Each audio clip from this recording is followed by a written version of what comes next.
ஜய ஜய சங்கர ஹர ஹர சங்கர.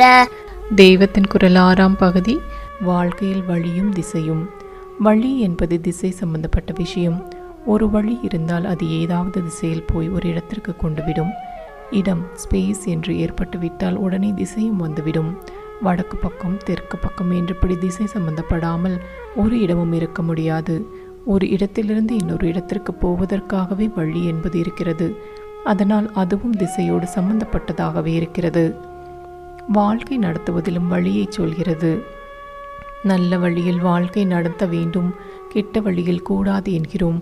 வாழ்க்கையில் பிரச்சனைகள் அநேகம் ஏற்படும் போது அது தீர என்ன வழி என்று யோசிக்கிறோம். தை பிறந்தால் வழி பிறக்கும் என்கிறோம்.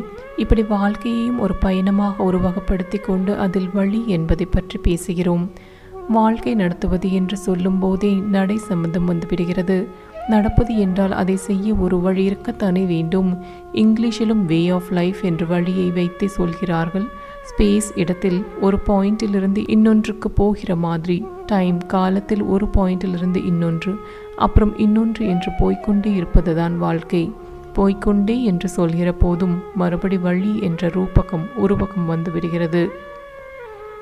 அதே போல எண்ணங்கள் ஒன்றிலிருந்து ஒன்றுக்கு போய்கொண்டே இருப்பதையும் வாழ்க்கையில் பார்க்கிறோம். இப்படி இருந்தது இருந்தபடி இல்லாமல் மாறிக்கொண்டே போவது என்று சொல்வதை கவனிக்கணும். மாறிக்கொண்டே போகிற காரியம் என்பது போட்ட இடத்தில் கிடக்காமல் சலனப்பட்டு சஞ்சாரம் பண்ணிக்கொண்டே இருப்பதற்கு சமதையாக தெரிகிறது.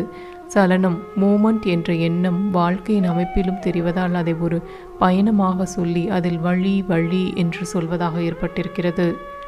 திசை தெரிந்துதான் ஒரு வழியில் போக வேண்டும். தெரியாவிட்டால் போக வேண்டிய இடத்திற்கு போகாமல் எங்கேயாவது தப்பாக போய் சேருவோம். வாழ்க்கையிலும் திசை இருக்கிறது. வாழும் வழி இல்லாதவர்களை திக்கற்றவர்கள் என்கிறோம். திக்கும் திசையும் ஒன்றே தானே. சம்ஸ்கிருதத்தில் திச் என்ற வேர் சொல்லிலிருந்து தான் திக் வருகிறது.